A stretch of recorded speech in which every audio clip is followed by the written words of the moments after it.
Selamat pagi, selamat datang di episode kedua dari Embun Pagi Safari, program yang diadakan oleh Safari Park Baptist Fellowship untuk menolong kita berdoa bersama di hari Sabtu pagi yang indah ini. Pada tahun 91, pada saat restoran cepat saji McDonald dibuka di Jakarta, paman saya, Pak Etus, Om Etus saya panggilnya, membawa saya mengajak sana. Minggu-minggu pertama pada waktu restoran itu dibuka, dia mengajak saya sebagai seorang keponakan dan mentraktir saya untuk makan. Dan itu adalah pengalaman yang berkesan buat saya, bukan saja karena McDonald-nya, bukan saja karena Big Mac-nya yang kami nikmati, tetapi karena ada seorang paman yang mengasihi saya, mentraktir makanan untuk saya, dan memperhatikan saya. Paman saya yang lain, Om Aki, pada saat teater Tanah Airku di Taman Mini pertama kali dibuka, dia juga mengajak saya untuk menyaksikan pagelaran yang luar biasa.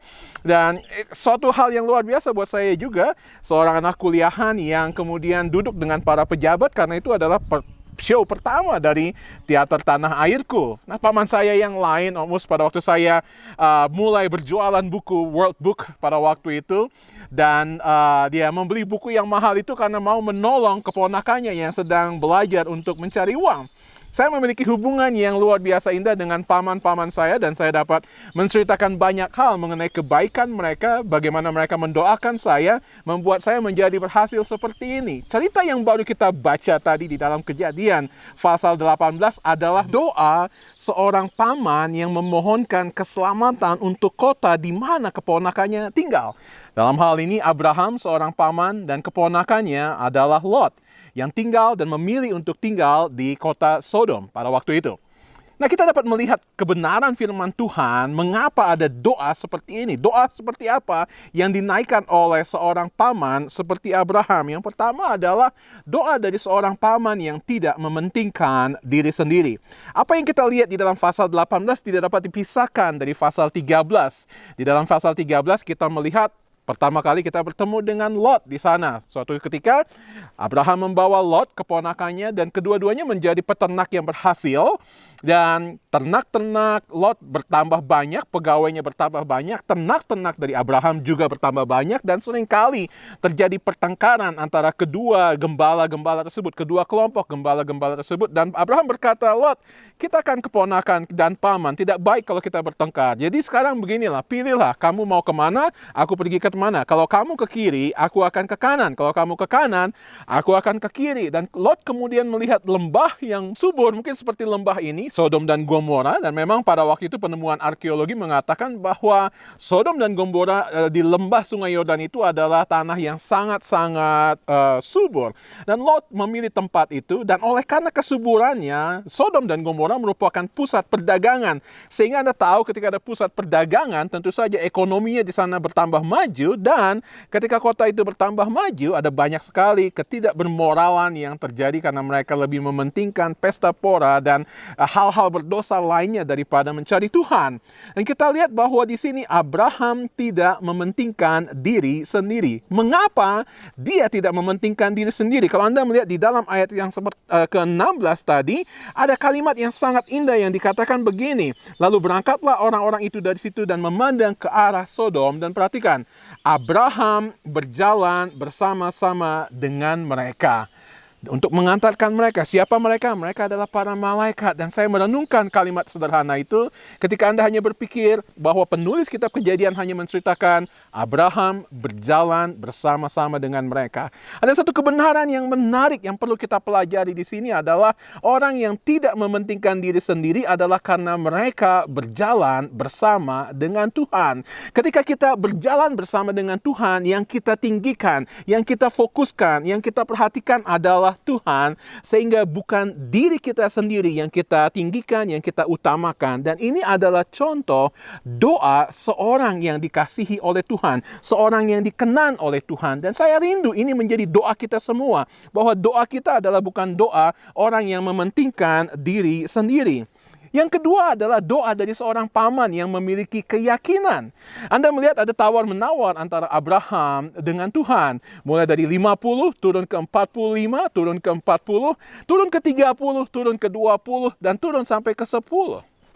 Pertanyaannya adalah, mengapa Abraham yang tidak pernah ke Sodom dan Gomora, saya yakin, tetapi tahu bahwa tetapi berani untuk memohon kepada Tuhan. Tuhan, kalau boleh ada 50, kalau mungkin ada 50 orang benar di sana. Mengapa engkau membinasakan orang-orang fasik itu bersama-sama dengan orang-orang benar di sana? Saya memiliki keyakinan bahwa Lot yang pernah hidup bersama dengan Abraham. Kembali kepada Kejadian pasal 13, Anda tahu bahwa dikatakan di dalam ayat 4, disitulah mulai Abraham memanggil nama Tuhan. Abraham memanggil nama Tuhan, dan di ayat selanjutnya, ayat yang kelima, kita dipertemukan dengan Lot. Saya memiliki keyakinan bahwa Lot melihat pamannya menyembah Tuhan. Saya melihat bahwa Lot melihat pamannya menyembah Tuhan, melayani Tuhan, memanggil nama Tuhan. Dan tetapi yang kita lihat di sini adalah Lot tidak mengikuti teladan dari pamannya. Abraham memiliki keyakinan bahwa keponakannya itu yang sudah melihat kehidupannya, melihat imannya, akan mengikuti jejaknya, sehingga dia ketika kembali atau tinggal di Sodom dan Gomora, dia akan memiliki pengaruh untuk orang-orang yang ada di sana. Sehingga dia merasa kalau Lot dan istrinya ada di situ, masakan tidak ada 50 orang yang percaya kepada Tuhan di sana? Masakan tidak ada 45 orang yang percaya kepada Tuhan di sana? Masakan tidak ada 30, 20? Dan sampai kemudian Abraham berkata, 10 saja pasti ada yang jadi karena pelayanan, karena kesaksian dari iman Lot di sana. And by the way, kalau kita tahu mengapa orang-orang Yahudi mewajibkan, mensyaratkan ada 10 orang minimum 10 orang untuk beribadah ketika ada sinagoga di sana, adalah karena teladan atau cerita dari tawar-menawar antara Abraham dengan Tuhan di sana. Ada doa dari seorang paman yang memiliki keyakinan kalau keponakannya pasti akan memiliki dampak, memiliki kesaksian, memiliki pengaruh yang positif di dalam kehidupan orang-orang yang ada di sekitarnya. Sayangnya kita lihat itu tidak terjadi. Lalu kita melihat di sini adalah doa dari seorang paman yang merindukan keselamatan orang lain. Di dalam hal ini, keselamatan keponakannya. Dikatakan di dalam ayat yang ketiga, pasal 13 ayat 12, ada kalimat yang menarik yang Anda harus perhatikan. Dikatakan bahwa Lot mendirikan kemahnya di dekat Sodom dan Gomora. Kata di dekat itu tidak ada di dalam bahasa aslinya, sehingga terjemahan lain di dalam bahasa Inggris mengatakan Lot mendirikan kemahnya mengarah kepada Sodom. Mengapa perlu kita perhatikan bahwa Lot mendirikan kemahnya bukan di dalam kota Sodom, tetapi mengarah kepada Sodom? Karena Lot ingin melihat kemewahan Sodom. Lot ingin melihat kehebatan Sodom dan Gomora. Lot ingin memusatkan perhatiannya kepada Sodom, dan ini yang membuat dia kemudian tidak memiliki dampak, tidak memiliki pengaruh bagi orang-orang yang ada di situ karena hatinya kepada Sodom.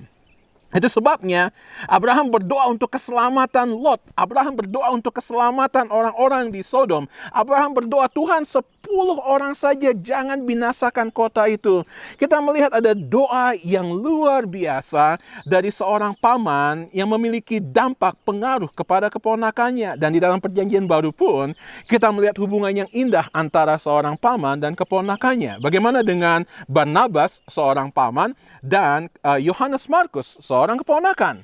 Suatu saat Paulus mengajak Barnabas untuk melayani, berpergian untuk perjalanan misi mereka pertama, dan Barnabas mengajak keponakannya karena ingin memuridkan. Tetapi di tengah perjalanan, Yohanes Markus meninggalkan pelayanan mereka, dan ketika kemudian Barnabas ingin mengajak lagi Yohanes Markus untuk melayani, Paulus menolak karena Paulus mengatakan tidak baik untuk membawa seorang yang pernah meninggalkan kita.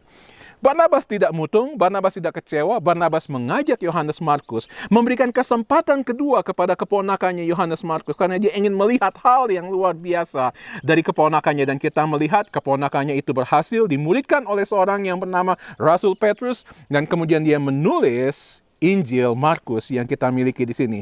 Tidak mungkin ada seorang keponakan yang berhasil seperti Yohanes Markus tanpa ada paman yang mendoakan, membimbing, mendampingi, mementorkan seperti ini. Ada seorang paman lain yang hidup di tahun 1800-an di Amerika Serikat, yang memiliki sebuah toko sepatu, dan dia mengajak keponakannya untuk bekerja di toko sepatunya. Dan kemudian keponakannya ini mulai bekerja, tetapi kemudian pamannya berkata, kalau kamu mau bekerja di sini, di kota Boston di sini, kalau kamu mau bekerja di sini, maka kamu harus pergi ke gereja Methodist Congregational Church di Vernon. Anaknya setuju bekerja dan dia pergi berbakti di gereja. Well, seorang pendeta di situ kemudian melihat anak ini, tetapi ada hal yang luar biasa lagi, bahwa guru sekolah minggu di situ yang bernama Edward Kimball berkata kepada anak muda ini, dia berkata seperti ini, saya peduli dengan jiwa kamu. Dia berkata, nak, saya peduli dengan jiwa kamu. Anak ini pulang ke rumah dan kemudian berkata, kalau ada orang yang lebih peduli dengan jiwa saya daripada saya sendiri, tentu ada sesuatu yang harus saya pikirkan. Anak itu kemudian pulang dan menyerahkan hidupnya kepada Tuhan Yesus, percaya kepada Yesus sebagai Tuhan dan Juru Selamat, dan kemudian dia menjadi penginjil terkenal, pengkhotbah terkenal, dan nama anak itu adalah Dwight L. Moody. Kecil peranan dari seorang paman di situ, tetapi dampaknya luar biasa bagi kehidupan keponakannya yang ada di sana. Pagi hari ini mungkin Anda sedang berdoa untuk keponakan Anda. Mungkin Anda seorang paman yang sedang menggumuli kehidupan kerohanian dari keponakan Anda.